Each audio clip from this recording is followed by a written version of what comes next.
Heinrich Pommerenke was born on the 6th of July, 1937th year in Bandwisch. He spent his early childhood in Rostock, where his father worked at the port.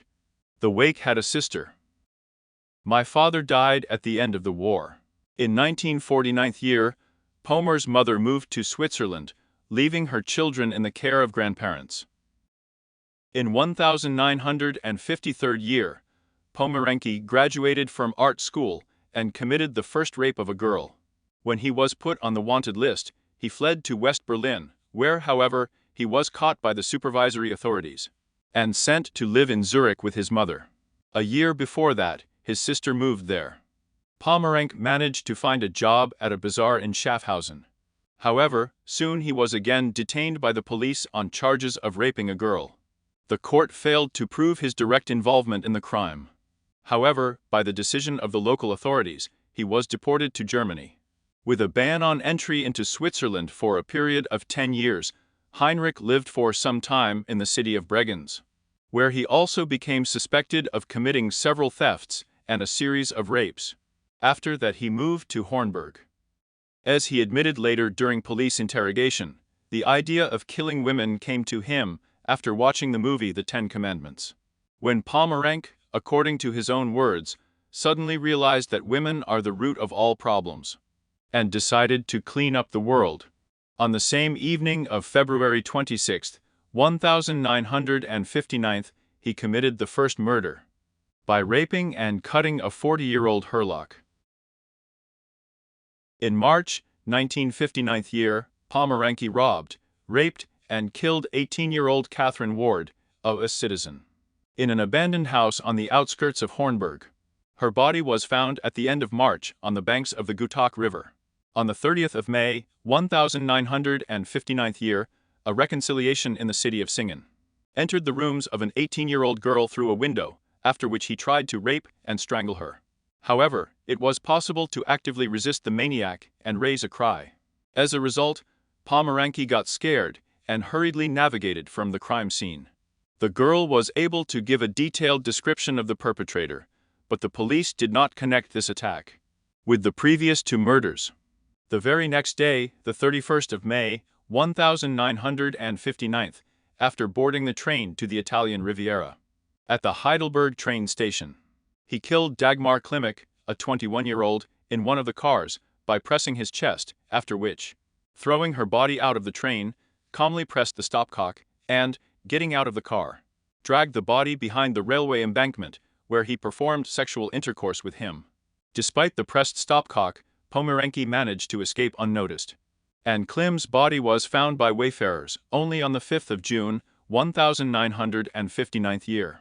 On the 2nd of June, 1950, at the Black Forest Triberg railway station, attacked a 25-year-old cafe worker.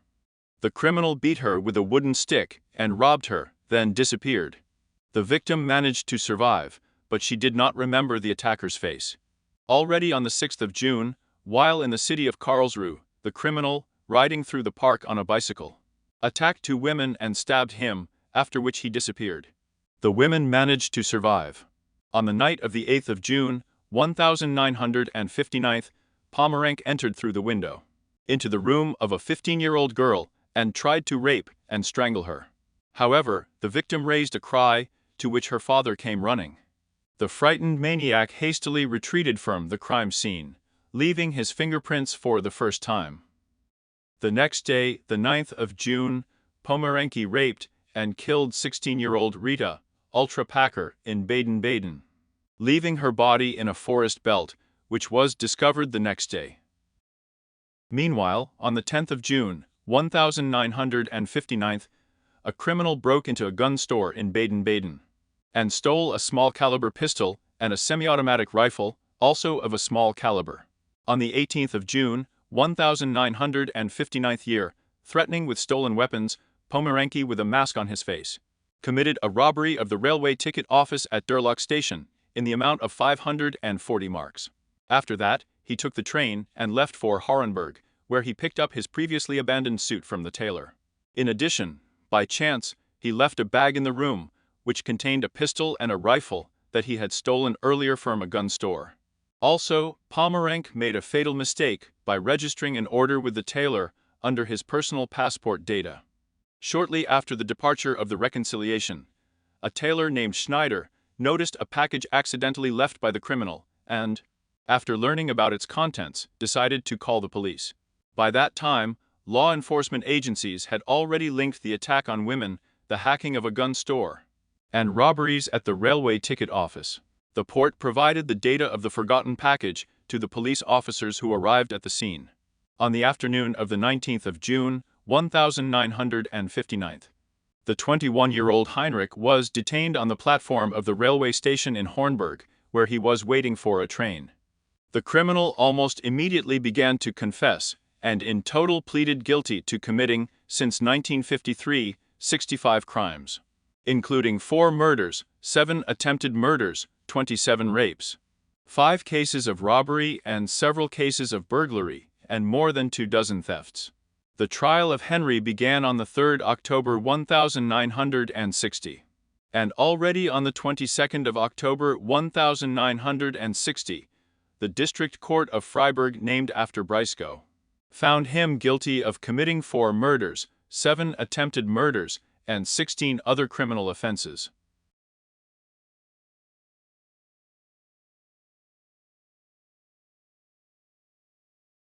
and sentenced to 6 terms of life imprisonment and an additional 165 years in prison, with the right to parole in 15 years. With 1,960 correctional institution with a special regime. During his imprisonment since 1975th year, he filed a petition for clemency or reconsideration of the case several dozen times, but each time it was refused with the wording, "In connection with the special gravity of the crimes committed and the exceptional danger of the convicted person to society." In July 2006 year, in connection with the leukemia found at the wake, the criminal was transferred to a specialized hospital at the prison of the city of Cabrin.